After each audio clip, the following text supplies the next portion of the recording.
Today, I'm going to practice my knitting. Some assembly required. I've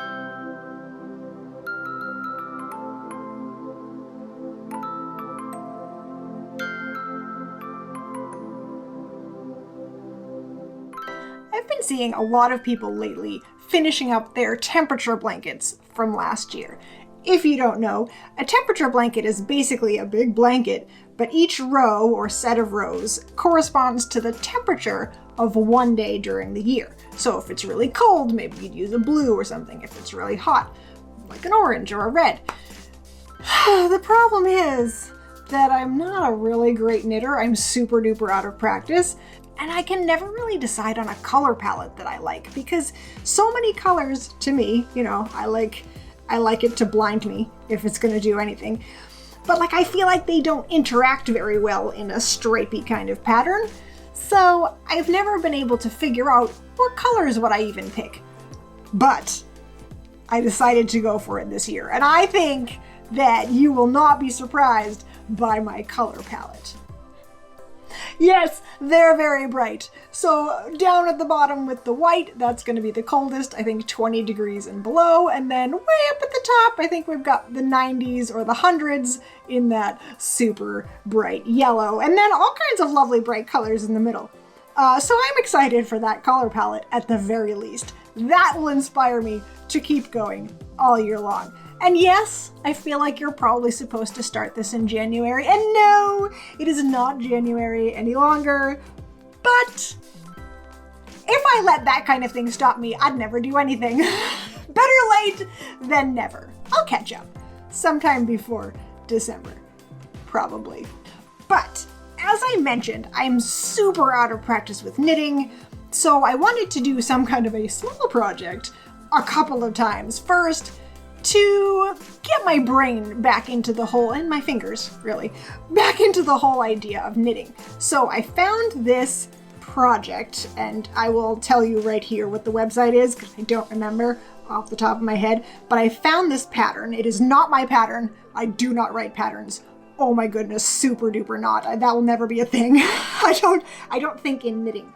But it's a good thing that I decided to practice because take a look at my first attempt. It's a heart. Can you tell? No? It's not the most beautiful heart you've ever seen? No, maybe not. As I go, I'll tell you what I'm doing for each row. Together, we'll make some attempts to make this look a little bit more like a heart, and you can double them and make like a heart squishy. So that will be my practice, and I'll get my fingers back used to doing actual knitting, and hopefully eventually nice looking knitting.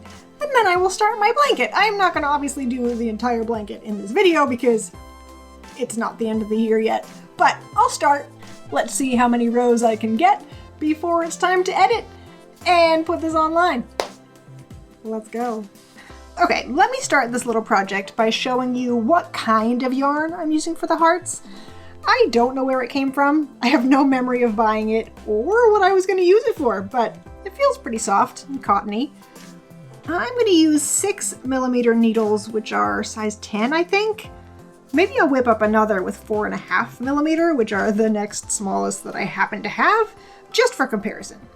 What does it say about me that I treat all my craft projects like science experiments? Well, first things first, cast on 2 stitches. I think that I cast on weird, but it's nice and simple and it totally makes sense for me. Now we're going to increase, like to make the V of the heart. So we repeat these next 2 rows. First, knit into the front and back of the first and last stitches in your row. For row number 1, there are only those 2, but for later rows, you just knit the stitches in between. Then you purl the next row all the way back, and then just repeat those 2 rows until you have 14 total stitches. It should work out to be 6 rows, but I always get lost counting rows, so I'm just going to count the stitches at the end.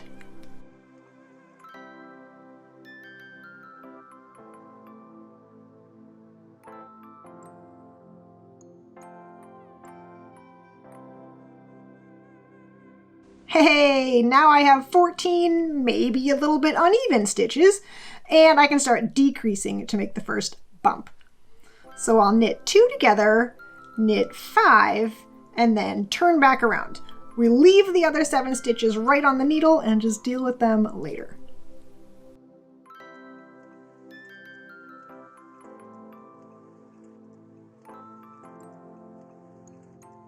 Now on the way back, I'll purl 2 together, purl 2, and then purl the last 2 together.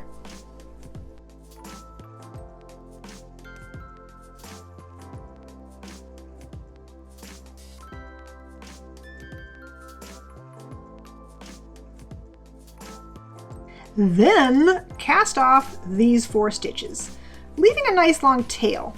We're going to need it to finish the other bump, so I'm cutting it to 36 inches, which is certainly too much, but I'll measure how much extra is left at the end so you can know what you should cut it to. Pull the tail through the loop and then thread it onto a little yarn needle. Just weave it through the back over here to where I can knit with it again.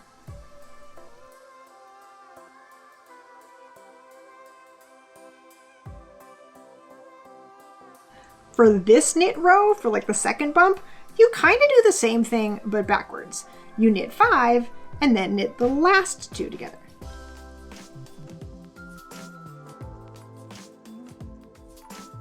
Then I'll purl 2 together, purl 2, and purl 2 together again.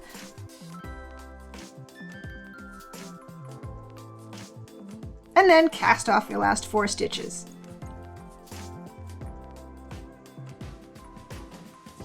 Alright, I have more than 18 inches of yarn left over, so if you leave about 18 to 20 inches, that should be plenty.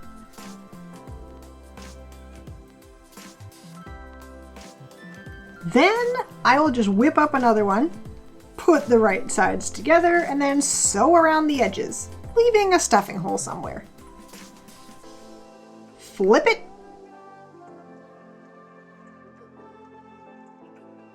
Stuff it. And sew it up, and you have a squishy, snuggly heart.